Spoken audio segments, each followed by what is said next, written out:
Attention Outlook।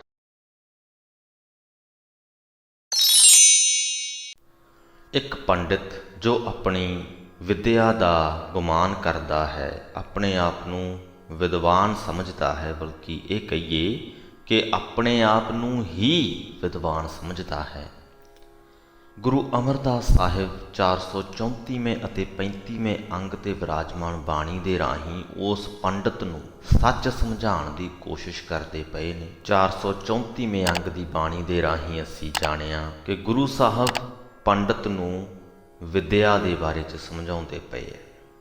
ਅਸਲ ਵਿਦਵਾਨ ਕੌਣ ਹੈ, ਕਿਵੇਂ ਬਣਿਆ ਜਾ ਸਕਦਾ ਹੈ, ਉਹਦੇ ਬਾਰੇ ਗੱਲ ਕਰਦੇ ਪਏ ਹਨ। ਅਤੇ 435ਵੇਂ ਅੰਗ 'ਤੇ ਵਿਰਾਜਮਾਨ ਬਾਣੀ, ਜਿਸ ਦੀ ਵਿਆਖਿਆ ਆਪਾਂ ਇਸ ਵੀਡੀਓ ਦੇ ਵਿੱਚ ਕਰਨੀ ਹੈ।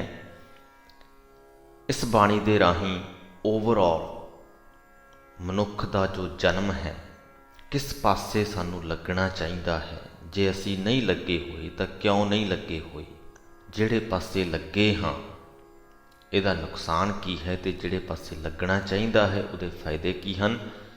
ਇੰਜ ਦੀਆਂ ਕੁਝ ਗੱਲਾਂ, ਇੰਜ ਦੀਆਂ ਕੁਝ ਸਿੱਖਿਆਵਾਂ ਗੁਰੂ ਸਾਹਿਬ ਪੰਡਿਤ ਨੂੰ ਦਿੰਦੇ ਪਏ ਨੇ, ਪਰ ਗੁਰਬਾਣੀ ਦੇ ਜ਼ਰੀਏ ਉਹੀ ਸਿੱਖਿਆਵਾਂ ਸਾਨੂੰ ਵੀ ਮਿਲ ਰਹੀਆਂ ਨੇ। ਸੋ ਆਓ ਇਹਨਾਂ ਸਿੱਖਿਆਵਾਂ ਨੂੰ ਗ੍ਰਹਿਣ ਕਰੀਏ, ਆਪਣੇ ਜੀਵਨ ਦਾ ਹਿੱਸਾ ਬਣਾਈਏ। ਵੀਡੀਓ ਚੰਗੀ ਲੱਗੇ, ਕੁਝ ਸਿੱਖਣ ਨੂੰ ਮਿਲੇ ਤੇ ਅੱਗੇ ਲੋਕਾਂ ਤੱਕ ਜ਼ਰੂਰ ਪਹੁੰਚਾ ਦਿਓ। ਮੰਮੈ ਮਤ ਹਿਰ ਲਈ ਤੇਰੀ ਮੂੜੇ, ਹਉਮੈ ਵੱਡਾ ਰੋਗ ਪਿਆ। ਹੇ ਮੂਰਖ, ਮਾਇਆ ਦੇ ਲਾਲਚ ਨੇ ਤੇਰੀ ਮੱਤ ਖੋਹ ਲਈ ਹੈ, ਹਿਰ ਲਈ ਹੈ, ਤੇ ਤੈਨੂੰ ਹਉਮੈ ਦਾ ਵੱਡਾ ਰੋਗ ਲੱਗ ਗਿਆ ਹੈ। ਉਹ ਰੋਗ ਜਿਹਦੇ ਜ਼ਰੀਏ ਤੂੰ ਕਹਿੰਦਾ ਰਹਿੰਦਾ ਹੈ ਕਿ ਮੈਂ ਵਿਦਵਾਨ ਹਾਂ, ਮੈਂ ਵਿਦਵਾਨ ਹਾਂ। ਅੰਤਰ ਆਤਮੈ ਬ੍ਰਹਮ ਨਾ ਚੀਨਿਆ, ਮਾਇਆ ਕਾ ਮੁਹਤਾਜ ਪਿਆ। ਤੂੰ ਆਪਣੇ ਅੰਦਰ ਵਸਦੇ ਹੋਏ ਪ੍ਰਮਾਤਮਾ ਨੂੰ ਪਛਾਣ ਨਹੀਂ ਸਕਿਆ ਤੇ ਸਿਰਫ ਮਾਇਆ ਦਾ ਹੀ ਮੁਹਤਾਜ ਹੋਇਆ ਰਿਹਾ। ਆਪਣੇ ਆਪ ਨੂੰ ਮਾਇਆ ਦੇ ਲਾਲਚ ਦੇ ਅਧੀਨ ਹੀ ਤੂੰ ਕਰੀ ਰੱਖਿਆ ਹੈ। ਕੱਕੈ ਕਾਮ ਕ੍ਰੋਧ ਭਰਮਿਓ ਮੂੜੇ, ਮਮਤਾ ਲਾਗੇ ਤੁਧ ਹਰ ਵਿਸਰਿਆ। ਮਮਤਾ ਤੋਂ ਇੱਥੇ ਭਾਵ ਹੈ ਇੱਕ ਉਸ ਪ੍ਰਕਾਰ ਦਾ ਮੋਹ ਪੈ ਜਾਣਾ ਚੀਜ਼ਾਂ, ਵਸਤਾਂ, ਮਾਇਆ ਦੇ ਨਾਲ, ਜਿੱਥੋਂ ਇਨਸਾਨ ਕਵੇ ਕਿ ਇਹ ਮੇਰੀ ਹੀ ਹੋ ਜਾਏ। ਇਹ ਜੋ ਮੇਰੀ ਮੇਰੀ ਕਰਨ ਦੀ ਆਦਤ ਇਨਸਾਨ ਨੂੰ ਪੈ ਜਾਂਦੀ ਹੈ, ਉਸ ਆਦਤ ਨੂੰ ਮਮਤਾ ਸ਼ਬਦ ਦੇ ਨਾਲ ਇਹਨਾਂ ਪੰਕਤੀਆਂ ਦੇ ਵਿੱਚ ਸੰਬੋਧਨ ਕੀਤਾ ਗਿਆ ਹੈ। ਸੋ ਗੁਰੂ ਸਾਹਿਬ ਕਹਿੰਦੇ, ਕੱਕੈ ਕਾਮ ਕ੍ਰੋਧ ਭਰਮਿਓ ਮੂੜੇ, ਮਮਤਾ ਲਾਗੇ ਤੁਧ ਹਰ ਵਿਸਰਿਆ। ਇਹ ਮੂਰਖ, ਹੋਰਨਾਂ ਨੂੰ ਤੇ ਤੂੰ ਮੱਤਾਂ ਦਿੰਦਾ ਹੈ, ਪਰ ਤੂੰ ਆਪ ਕਾਮ ਵਾਸਨਾ ਦੇ ਵਿੱਚ, ਕ੍ਰੋਧ ਦੇ ਵਿੱਚ ਫਸ ਕੇ ਕੁਰਾਏ ਪਿਆ ਹੋਇਆ ਹੈ। ਮੇਰੀ ਮੇਰੀ ਦੇ ਲਾਲਚ ਦੇ ਵਿੱਚ ਤੂੰ ਅਜਿਹਾ ਫਸਿਆ ਹੈ ਕਿ ਤੈਨੂੰ ਹਰ ਵੀ ਵਿਸਰ ਗਿਆ ਹੈ। ਪੜ੍ਹੈ ਗੁਣੈ ਤੂੰ ਬਹੁਤ ਪੁਕਾਰੈ, ਵਿਣ ਬੂਝੇ ਤੂੰ ਡੂਬ ਮੁਆ। ਤੂੰ ਧਰਮ ਪੁਸਤਕਾਂ ਪੜ੍ਹਦਾ ਵੀ ਹੈ, ਅਰਥ ਵਿਚਾਰਦਾ ਵੀ ਹੈ, ਹੋਰਨਾਂ ਨੂੰ ਸੁਣਾਉਂਦਾ ਵੀ ਹੈ, ਪਰ ਖੁਦ ਸਹੀ ਜੀਵਨ ਰਾਹ ਸਮਝਦਾ ਨਹੀਂ, ਤੇ ਨਾ ਸਮਝਣ ਕਰਕੇ ਵਿਣ ਬੂਝੇ ਤੂੰ ਡੂਬ ਮੁਆ। ਤੂੰ ਲਾਲਚ ਦੇ ਇਸ ਹੜ ਵਿੱਚ ਡੁੱਬ ਕੇ ਆਤਮਕ ਮੌਤੇ ਮਰ ਚੁੱਕਾ ਹੈ। ਤੱਤੈ ਤਾਮਸ ਜਲਿਓ ਮੂੜੇ, ਥੱਥੈ ਥਾਨ ਭ੍ਰਿਸ਼ਟ ਹੋਆ। ਘੱਗੈ ਘਰ ਘਰ ਫਿਰੇ ਤੂੰ ਮੂੜੇ, ਦੱਦੈ ਦਾਨ ਨਾ ਤੁਧ ਲਿਆ। ਹੇ ਮੂਰਖ ਪੰਡਿਤ, ਤੂੰ ਅੰਦਰੋਂ ਤਾਮਸ ਦੇ ਨਾਲ, ਕ੍ਰੋਧ ਦੇ ਨਾਲ ਜਲਿਆ ਹੋਇਆ ਹੈ। ਤੇਰਾ ਹਿਰਦਾ ਥਾਂ ਲਾਲਚ ਦੇ ਕਾਰਨ ਭ੍ਰਿਸ਼ਟ ਹੋ ਗਿਆ ਹੈ, ਗੰਦਾ ਹੋ ਗਿਆ ਹੈ। ਤੂੰ ਘਰ ਘਰ ਫਿਰਦਾ ਹੈ, ਜਜਮਾਨਾਂ ਦੇ ਪਾਸੋਂ ਮਾਇਕ ਪਦਾਰਥਾਂ ਦਾ ਦਾਨ ਲੈਂਦਾ ਹੋਇਆ, ਪਰ ਪ੍ਰਭੂ ਦੇ ਨਾਮ ਦੀ ਦਸ਼ਨਾ ਤੂੰ ਅਜੇ ਤੱਕ ਕਿਸੇ ਪਾਸਿਓਂ ਨਹੀਂ ਲਈ। ਪੱਪੈ ਪਾਰ ਨਾ ਪਵਹੀ ਮੂੜੇ, ਪਰਪੰਚ ਤੂੰ ਪਲਚ ਰਹਿਆ। ਪਰਪੰਚ ਜਾਣੀ ਮਾਇਆ ਦਾ ਪਸਾਰਾ, ਪਲਚ ਰਹਿਆ, ਉਲਝ ਰਹਿਣਾ। ਹੇ ਮੂਰਖ, ਤੂੰ ਸੰਸਾਰ ਦੇ ਮੋਹ ਦੇ ਜਾਲ ਵਿੱਚ ਇਤਨਾ ਉਲਝ ਰਿਹਾ ਹੈ, ਇਸ ਵਿੱਚੋਂ ਪਾਰਲੇ ਪਾਸੇ ਤੇਰੇ ਤੋਂ ਲੰਘਿਆ ਨਹੀਂ ਜਾਣਾ। ਪਰ ਨਾਲ ਦੀ ਨਾਲ ਅਗਲੀ ਜੋ ਪੰਕਤੀ ਹੈ ਉਹ ਬੜੀ ਮਹੱਤਵਪੂਰਨ ਹੈ। ਗੁਰੂ ਸਾਹਿਬ ਕਹਿੰਦੇ, ਸੱਚੈ ਆਪ ਖੁਆਇਓ ਮੂੜੇ। ਇਹ ਸਿਰ ਤੇਰਾ ਲੇਖ ਪਿਆ। ਵੀ ਤੇਰੇ ਸਿਰ ਤੇ, ਤੇਰੇ ਮੱਥੇ ਤੇ ਇਹੀ ਲੇਖ ਉਕਰਿਆ ਹੋਇਆ ਹੈ। ਉਸ ਸੱਚੇ ਪ੍ਰਮਾਤਮਾ ਨੇ, ਸਦਾ ਕਾਇਮ ਰਹਿਣ ਵਾਲੇ ਪ੍ਰਮਾਤਮਾ ਨੇ ਤੈਨੂੰ ਆਪ ਹੀ ਕੁਰਾਏ ਪਾਇਆ ਹੋਇਆ ਹੈ। ਸੱਚਾ ਆਪ ਖੁਆਇਓ। ਸੋ ਜੇਕਰ ਕੋਈ ਪੰਡਤ ਜਾਂ ਕੋਈ ਵੀ ਇਨਸਾਨ ਕੁਰਾਏ ਪਿਆ ਹੋਇਆ ਹੈ, ਸਹੀ ਰਸਤੇ ਤੇ ਨਹੀਂ ਚੱਲ ਰਿਹਾ, ਮਾੜੇ ਕੰਮ ਕਰ ਰਿਹਾ ਹੈ, ਆਪਣਾ ਨੁਕਸਾਨ ਕਰ ਰਿਹਾ, ਦੂਸਰਿਆਂ ਦਾ ਵੀ ਨੁਕਸਾਨ ਕਰ ਰਿਹਾ ਹੈ, ਇਹਦੇ 'ਚ ਉਹਦਾ ਕੋਈ ਕਸੂਰ ਨਹੀਂ। ਉਸ ਨੂੰ ਉਸ ਪਰਮਾਤਮਾ ਨੇ ਹੀ ਕੁਰਾਏ ਪਾਇਆ ਹੋਇਆ ਹੈ। ਉਹਦੇ ਮੱਥੇ ਤੇ ਉਸ ਪਰਮਾਤਮਾ ਨੇ ਉਸਾ ਹੀ ਲੇਖ ਲਿਖਿਆ ਹੋਇਆ ਹੈ। ਜੈਸਾ ਲੇਖ ਲਿਖਿਆ ਉਹ ਉਸੇ ਪਾਸੇ ਹੀ ਆਪਣੇ ਜੀਵਨ ਨੂੰ ਬਤੀਤ ਕਰ ਰਿਹਾ ਹੈ। ਭੱਬੈ ਭਵਜਲ ਡੂਬੋ ਮੂੜੇ, ਮਾਇਆ ਵਿੱਚ ਗਲਤਾਨ ਭਇਆ।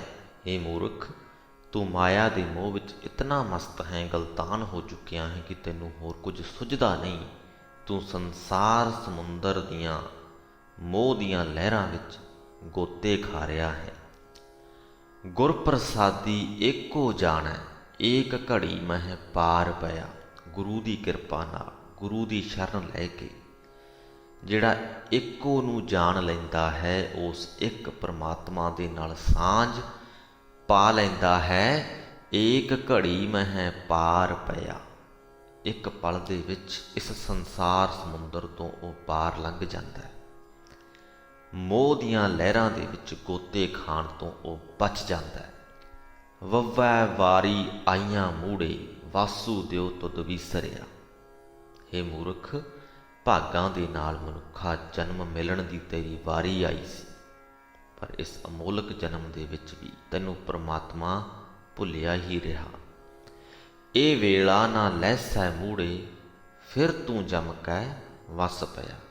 ਇਹ ਵੇਲਾ ਜਿਹੜਾ ਤੂੰ ਖੁੰਝਾ ਰਿਹਾ ਹੈ, ਇਹ ਮੁੜ ਕੇ ਨਹੀਂ ਲੱਭੇਗਾ ਜੇ ਹੁਣ ਤੂੰ ਕੋਈ ਉਦਮ ਨਾ ਕੀਤਾ, ਜੇ ਹੁਣ ਤੂੰ ਗੁਰੂ ਦੇ ਲੜ ਨਾ ਲੱਗਿਆ, ਗੁਰੂ ਤੋਂ ਸਿੱਖਿਆ ਲੈ ਕੇ। ਜਿਵੇਂ ਪਿਛਲੀ ਪੰਕਤੀ ਦੇ ਵਿੱਚ ਗੱਲ ਹੋਈ, ਇੱਕੋ ਨੂੰ ਨਾ ਜਾਣਿਆ, ਉਸ ਪਰਮਾਤਮਾ ਦੇ ਨਾਲ ਸਾਂਝ ਨਾ ਪਾਈ, ਫਿਰ ਤੂੰ ਜਮ ਕੇ ਵਸ ਪਿਆ। ਤਾਂ ਫਿਰ ਤੂੰ ਜਮ ਦੇ ਵਸ ਹੀ ਪਿਆ ਰਹੇਗਾ, ਜਨਮ ਮਰਨ ਦੇ ਗੇੜ ਵਿੱਚ ਹੀ ਪਿਆ ਰਹੇਗਾ। ਝੱਜੈ ਕਦੇ ਨਾ ਝੂਰੈ ਮੂੜੇ, ਸਤਿਗੁਰ ਕਾ ਉਪਦੇਸ਼ ਸੁਣ ਤੂੰ ਵਿਖਾ। ਇਹ ਮੂਰਖ, ਤੂੰ ਪੂਰੇ ਗੁਰੂ ਦਾ ਉਪਦੇਸ਼ ਧਾਰਨ ਕਰਕੇ ਵੇਖ ਲੈ। ਜਦੋਂ ਗੁਰੂ ਦੀ ਸਿੱਖਿਆ ਨੂੰ ਆਪਣੇ ਹਿਰਦੇ 'ਚ ਵਸਾ ਲਿਆ, ਆਪਣੇ ਜੀਵਨ ਦਾ ਅਨਿੱਖੜਵਾਂ ਅੰਗ ਬਣਾ ਲਿਆ, ਕਦੇ ਨਾ ਝੂਰੈ। ਫਿਰ ਤੂੰ ਕਦੇ ਝੂਰੇਂਗਾ ਨਹੀਂ।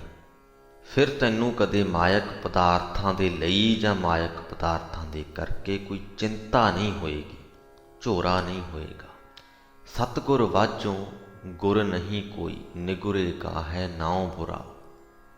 ਸੱਚੇ ਗੁਰੂ ਤੋਂ ਵਾਜੋਂ ਹੋਰ ਕੋਈ ਗੁਰੂ ਨਹੀਂ। ਸੱਚਾ ਗੁਰੂ ਉਹ ਹੈ ਜੋ ਸਾਨੂੰ ਪ੍ਰਮਾਤਮਾ ਵੱਲ ਜੋੜੇ, ਜੋ ਪ੍ਰਮਾਤਮਾ ਦੀ ਹਸਤੀ ਨੂੰ ਸਾਡੇ ਹਿਰਦੇ ਵਿੱਚ ਵਸਾਵੇ, ਜੋ ਪ੍ਰਮਾਤਮਾ ਦੀ ਹੋਂਦ ਨੂੰ ਸ੍ਰਿਸ਼ਟੀ ਦੇ ਕਣ-ਕਣ ਵਿੱਚੋਂ ਸਾਨੂੰ ਦਿਸਣ ਲਾਵੇ।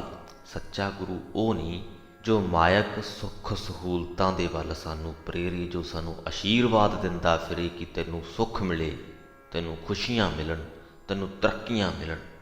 ਨਹੀਂ, ਮਾਇਕ ਪਦਾਰਥਾਂ ਵੱਲ ਜੋ ਜੋੜੇ ਉਹ ਸੱਚਾ ਗੁਰੂ ਨਹੀਂ। ਕਿ ਸੱਚੇ ਗੁਰੂ ਤੋਂ ਬਾਝੋਂ ਗੁਰ ਨਹੀਂ ਕੋਈ, ਕੋਈ ਵੀ ਗੁਣ ਸਾਨੂੰ ਹਾਸਲ ਨਹੀਂ ਹੋ ਸਕਦਾ, ਜੀਵਨ ਦਾ ਸਹੀ ਰਸਤਾ ਸਾਨੂੰ ਨਹੀਂ ਲੱਭ ਸਕਦਾ। ਸੱਚੇ ਗੁਰੂ ਤੋਂ ਬਾਝੋਂ ਮਾਇਕ ਪਦਾਰਥਾਂ ਦੇ ਕਾਰਨ ਆਉਣ ਵਾਲੇ ਹੌਕਿਆਂ ਤੋਂ ਸਾਨੂੰ ਕੋਈ ਬਚਾ ਨਹੀਂ ਸਕਦਾ। ਨਿਗੁਰੇ ਕਾ ਹੈ ਨਾਉ ਬੁਰਾ। ਜਿਹੜਾ ਗੁਰੂ ਦੇ ਦੱਸੇ ਹੋਏ ਰਸਤੇ ਤੇ ਨਹੀਂ ਤੁਰਦਾ, ਉਹਦਾ ਤੇ ਗੁਰੂ ਸਾਹਿਬ ਕਹਿੰਦੇ ਨਾਂ ਵੀ ਬੁਰਾ ਹੈ। ਧੱਦੈ ਧਾਵਤ ਵਰਜ ਰਖ ਮੂੜੇ, ਅੰਤਰ ਤੇਰਾ ਨਿਧਾਨ ਪਿਆ। ਹੇ ਮੂਰਖ, ਆਤਮਕ ਸੁੱਖ ਦਾ ਖਜ਼ਾਨਾ ਉਹ ਪ੍ਰਮਾਤਮਾ ਤੇਰੇ ਅੰਦਰ ਵਸ ਰਿਹਾ ਹੈ। ਤੂੰ ਆਪਣੇ ਬਾਹਰ ਭਟਕਦੇ ਹੋਏ ਮਨ ਨੂੰ ਰੋਕ ਤੇ ਆਪਣੇ ਅੰਦਰ ਵੱਲ ਨੂੰ ਇਹਨੂੰ ਜੋੜ। ਗੁਰਮੁਖ ਹੋਵੈ ਤਾਂ ਹਰ ਰਸ ਪੀਵੈ, ਜੁਗਾਂ ਜੁਗੰਤਰ ਖਾਏ ਪਿਆ। ਜੇ ਤੂੰ ਗੁਰੂ ਦੇ ਦੱਸੇ ਹੋਏ ਰਸਤੇ ਉੱਤੇ ਤੁਰੇ ਤਾਂ ਅੰਦਰ ਵਸਦੇ ਪ੍ਰਮਾਤਮਾ ਦੇ ਨਾਮ ਦਾ ਰਸ ਪੀਵੇਂਗਾ। ਸਦਾ ਲਈ ਇਹ ਨਾਮ ਰਸ ਵਰਤਦਾ ਰਹੇਗਾ। ਇਹ ਰਸ ਕਦੇ ਮੁੱਕੇਗਾ ਨਹੀਂ। ਗੱਗਾ ਗੋਬਿੰਦ ਚਿੱਤ ਕਰ ਮੂੜੇ, ਗੱਲੀ ਕਿਨੇ ਨਾ ਪਾਇਆ। ਨਿਰੀਆਂ ਗੱਲਾਂ ਦੇ ਨਾਲ ਪ੍ਰਮਾਤਮਾ ਕਿਸੇ ਨੇ ਨਹੀਂ ਲੱਭਿਆ। ਹੇ ਮੂਰਖ, ਪ੍ਰਮਾਤਮਾ ਦੇ ਨਾਮ ਨੂੰ ਆਪਣੇ ਚਿੱਤ 'ਚ ਵਸਾ। ਜੋ ਤੇਰੇ ਅੰਦਰ ਵਸਦਾ ਪਿਆ ਵਾਕਿਆ ਦੇ ਵਿੱਚ ਹੀ ਉਹਨੂੰ ਆਪਣੇ ਅੰਦਰੋਂ ਪਛਾਣ। ਆਪਣੇ ਦਿਲ ਦੀ ਇੱਕ ਇੱਕ ਧੜਕਣ ਦੇ ਨਾਲ ਉਸ ਪ੍ਰਭੂ ਨੂੰ ਚੇਤੇ ਕਰ, ਮਹਿਸੂਸ ਕਰ, ਉਹਦਾ ਧੰਨਵਾਦ ਕਰ। ਕਿਉਂਕਿ ਸਰੀਰ ਦੇ ਅੰਦਰ ਇੰਨੀਆਂ ਜੋ ਇਹ ਪ੍ਰਕਿਰਿਆਵਾਂ ਚੱਲਦੀਆਂ ਪਈਆਂ ਨੇ, ਇਹ ਸਾਡੇ ਕੰਟਰੋਲ 'ਚ ਨਹੀਂ, ਸਾਡੇ ਵੱਸੋਂ ਤੇ ਬਹੁਤ ਜ਼ਿਆਦਾ ਬਾਹਰ ਨੇ। ਉਸ ਪ੍ਰਮਾਤਮਾ ਨੇ ਇਸ ਸ੍ਰਿਸ਼ਟੀ ਦੇ ਨਿਯਮ ਕਾਨੂੰਨ ਬਣਾਏ ਨੇ, ਉਹਨਾਂ ਦੇ ਅਧੀਨ ਹੀ ਅੰਦਰਲੀਆਂ ਪ੍ਰਕਿਰਿਆਵਾਂ ਚੱਲਦੀਆਂ ਪਈਆਂ ਨੇ। ਬੜਾ ਕੁਝ ਹੈ ਜਿਹਦੇ ਲਈ ਅਸੀਂ ਉਸ ਪ੍ਰਮਾਤਮਾ ਦੇ ਧੰਨਵਾਦੀ ਹੋ ਸਕਦੇ ਹਾਂ ਅਤੇ ਸਾਨੂੰ ਹੋਣਾ ਚਾਹੀਦਾ ਹੈ। ਗੱਗਾ ਗੋਬਿੰਦ ਚਿੱਤ ਕਰ, ਆਪਣੇ ਚਿੱਤ 'ਚ ਵਸਾਈਏ ਉਸ ਪ੍ਰਮਾਤਮਾ ਨੂੰ। ਗੱਲਾਂ, ਨਿਰੀਆਂ ਗੱਲਾਂ ਕਰਨ ਦੇ ਨਾਲ ਉਹ ਪ੍ਰਮਾਤਮਾ ਸਾਨੂੰ ਨਹੀਂ ਮਿਲਣਾ, ਜਾਂ ਪ੍ਰਮਾਤਮਾ ਦੇ ਮਿਲਾਪ ਦਾ ਆਨੰਦ, ਸੁੱਖ ਅਤੇ ਲਾਭ ਸਾਨੂੰ ਨਹੀਂ ਮਿਲਣਾ। ਗੁਰ ਕੇ ਚਰਨ ਹਿਰਦੈ ਵਸਾਏ ਮੂੜੇ, ਪਿਛਲੇ ਗੁਨਾਹ ਸਭ ਬਖਸ਼ ਲਿਆ। ਇੰਨੀ ਜ਼ਿੰਦਗੀ ਅਸੀਂ ਬਤੀਤ ਕਰ ਚੁੱਕੇ ਹਾਂ। ਤੁਸੀਂ ਸੁਣਦੇ ਪਏ ਹੋ, ਤੁਹਾਡੀ ਉਮਰ 15-18 ਸਾਲ ਵੀ ਹੋ ਸਕਦੀ ਹੈ, 50-60 ਸਾਲ ਵੀ ਹੋ ਸਕਦੀ ਹੈ। ਜਿੰਨੀ ਵੀ ਉਮਰ ਤੁਸੀਂ ਭੋਗ ਲਈ, ਉਸ ਉਮਰ ਦੇ ਦੌਰਾਨ ਤੁਸੀਂ ਬੜਾ ਕੁਝ ਸਿੱਖਿਆ, ਬੜੀਆਂ ਹੀ ਸਿੱਖਿਆਵਾਂ ਤੁਸੀਂ ਗ੍ਰਹਿਣ ਕੀਤੀਆਂ ਹੋਈਆਂ ਨੇ।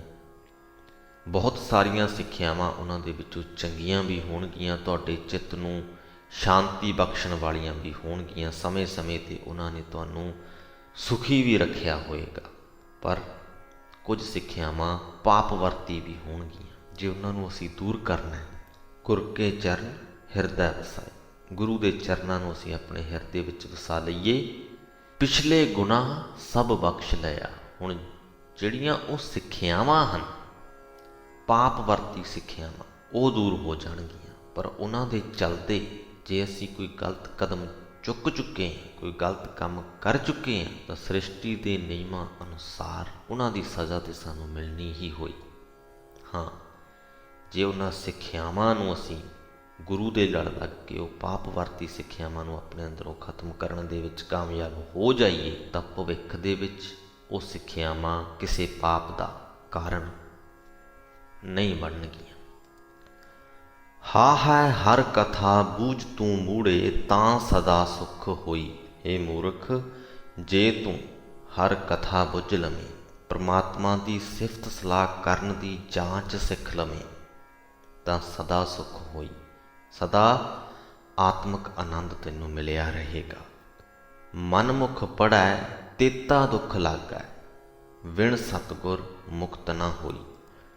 ਆਪਣੇ ਮਨ ਦੇ ਪਿੱਛੇ ਲੱਗ ਕੇ ਚੱਲਣ ਵਾਲਾ ਇਨਸਾਨ ਜਿੰਨਾ ਜ਼ਿਆਦਾ ਪੜ੍ਹਦਾ ਜਾਂਦਾ ਹੈ, ਹੁਣ ਕਾਰਨ ਇਹ ਹੈ ਕਿ ਜੋ ਆਪਣੇ ਮਨ ਦੇ ਪਿੱਛੇ ਲੱਗ ਕੇ ਚੱਲਦਾ ਪਿਆ, ਗੁਰੂ ਦੀਆਂ ਸਿੱਖਿਆਵਾਂ ਤੋਂ ਦੂਰ ਹੈ, ਉਹ ਪੜ੍ਹੇਗਾ ਵੀ ਅਤੇ ਉਹੀ ਕੁਝ ਪੜ੍ਹੇਗਾ ਜੋ ਉਹਨੂੰ ਮਾਇਕ ਪਦਾਰਥਾਂ ਵੱਲ ਲੈ ਕੇ ਜਾਏਗਾ, ਜੋ ਉਹਦੀ ਬਿਰਤੀ ਮਾਇਕ ਪਦਾਰਥਾਂ ਵੱਲ ਜੋੜੇਗਾ। ਬਿਰਤੀ ਦੇ ਵਿੱਚ ਜਦੋਂ ਮਾਇਕ ਪਦਾਰਥ ਵਸ ਗਏ ਅਤੇ ਜਿੰਨੇ ਵਸੇ ਨੇ ਉਨੇ ਹਾਸਲ ਨਾ ਹੋਏ, ਅਤੇ ਇਹ ਅਸ਼ਾਂਤੀ ਦਾ ਵੱਡਾ ਕਾਰਨ ਬਣ ਜਾਂਦਾ ਹੈ। ਅਤੇ ਇਸ ਅਸ਼ਾਂਤੀ ਤੋਂ ਖਲਾਸੀ, ਇਸ ਅਸ਼ਾਂਤੀ ਤੋਂ ਮੁਕਤੀ ਸਤਿਗੁਰੂ ਹੀ ਦਵਾ ਸਕਦਾ ਹੈ। ਵਿਣ ਸਤਿਗੁਰ ਮੁਕਤ ਨਾ ਹੋਈ।